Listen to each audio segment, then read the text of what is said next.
नमस्कार दोस्तों, एक बार फिर स्वागत है आपका अपने चैनल पहेली पर।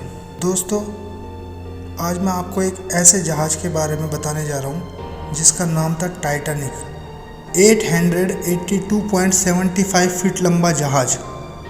इससे लंबा जहाज़ पूरी दुनिया के पास किसी देश के पास नहीं। लेकिन सिर्फ लंबाई की वजह से ही टाइटैनिक मशहूर नहीं हुआ, बल्कि इसकी खासियत उस दौर में अखबारों में एड्स पर ही लाखों रुपए खर्च किए गए थे। जबकि ये बना था, उसकी कीमत थी 75 लाख डॉलर। इंडियन करेंसी में देखें तो 4 अरब रुपए। कुल 7 फ्लोर थे और इसमें 32,000 पैसेंजर बैठ सकते थे। और इसमें स्विमिंग पूल, स्क्वैश खेलने की जगह, बार, डिस्क, जिम, ये सारी चीज़ थी। और उससे पहले किसी भी जहाज़ में ये फैसिलिटी नहीं थी। इसको 3 क्लास में बांटा गया था: फर्स्ट क्लास, मिडिल क्लास और इकोनॉमिक क्लास।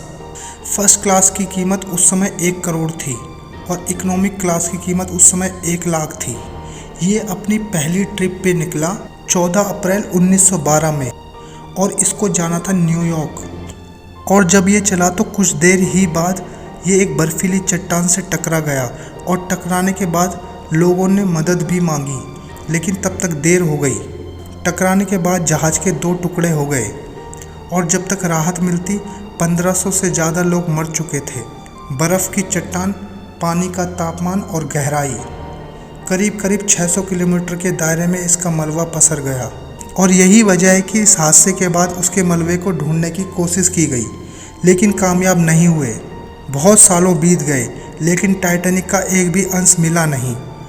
बहुत सारे जुनूनी लोग लगे रहे कि टाइटैनिक को ढूंढेंगे, इसके मलबे को ढूंढेंगे, लेकिन मलबा नहीं मिला। तलाश जारी रही और इसी तलाश के दौरान एक शख्स का नाम आया। ये शख्स थे रॉबर्ट वॉलार्ट। ये अमेरिकी फ़ौज के लिए काम करते थे और यूएस नेवी के अफसर थे। 1985 में लगभग 73 साल बाद समुद्र में रॉबर्ट घूम रहे थे।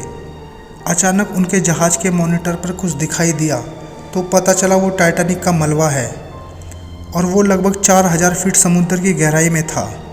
उसको लाना निकालना लगभग नामुमकिन सा था। फिर बहुत सारे खोजी दस्ते गए। उन्होंने देखा तो उस मलबे की जानकारी दुनिया तक आई।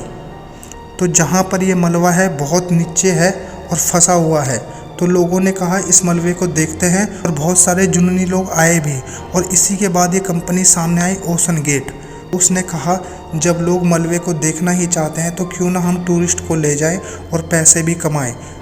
तब ओशन गेट ने पनडुब्बी का आइडिया लिया और शौकीन लोग जाते हैं। और ऐसे ही अब टाइटैनिक के मलबे को देखने गई टाइटन नाम की एक सबमरीन अटलांटिक ओशियन में उतरी और गायब हो गई। अब जानते हैं कि अब तक क्या क्या हुआ है। टाइटैनिक का मलबा देखने गई टाइटन पनडुब्बी आखिर कैसे हादसे का शिकार हुई, इसे लेकर अभी भी कई सवाल हैं। प्रमाणिक तौर पर किसी भी नतीजे तक पहुंचने के लिए जांच की जा रही है। इसी जांच के मद्देनज़र पनडुब्बी को लॉन्च करने में इस्तेमाल हुए सहायक जहाज़ पोलर प्रिंस की भी जांच की जाएगी। टाइटन को कनाडा में पंजीकृत जहाज़ पोलर प्रिंस से लॉन्च किया गया था। पोलर प्रिंस टाइटन का सहायक जहाज़ था और इसी टाइटैनिक को उत्तरी अटलांटिक के उस क्षेत्र में उतारा था जहां उसने गोता लगाया था।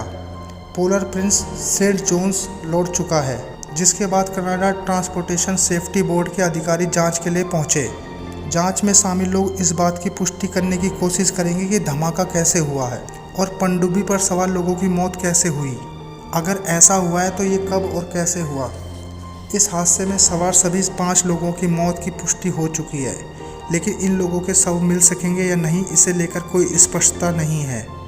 अमेरिकी कोस्ट गार्ड के रियर एडमिरल जॉन मॉर्गन ने गुरुवार को कहा था कि वो इस बात की पुष्टि नहीं कर सकते कि मारे गए लोगों के शवों को खोजा जा सकेगा या नहीं। उन्होंने कहा था कि यह बहुत ही ज़्यादा मुश्किल वातावरण है। इस पनडुब्बी में अरबपति कारोबारी हामिश हॉर्डिंग, शहजाद दाऊद और उनके बेटे सुलेमान दाऊद सवार थे। ओशन गेट के सीईओ और फ्रांसीसी नेवी के पूर्व गोताखोर हेनरी भी इस पनडुब्बी में सवार थे। पनडुब्बी के कुछ तबाह हिस्से टाइटैनिक के मलबे के लगभग 1600 फीट दूर समुद्र तल पर पाए गए हैं। पनडुब्बी के मलबे को समुद्र से बाहर निकालने के बाद उसके एक एक कतरे की गहनता से जांच की जाएगी। मलबे के सूक्ष्म कतरों को माइक्रोस्कोप से गुजारा जाएगा ताकि कार्बन फाइबर फिलामेंट के डायरेक्शन को समझा जा सके।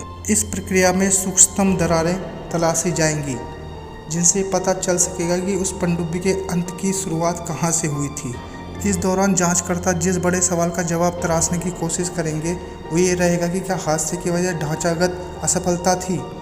वहीं कुछ विशेषज्ञों की राय यह है कि सबके बीच में सबसे ज़रूरी सवाल ये है कि अगर ऐसा हुआ तो क्या ये ठीक ढंग से टेस्टिंग ना किए जाने की वजह से हुआ है।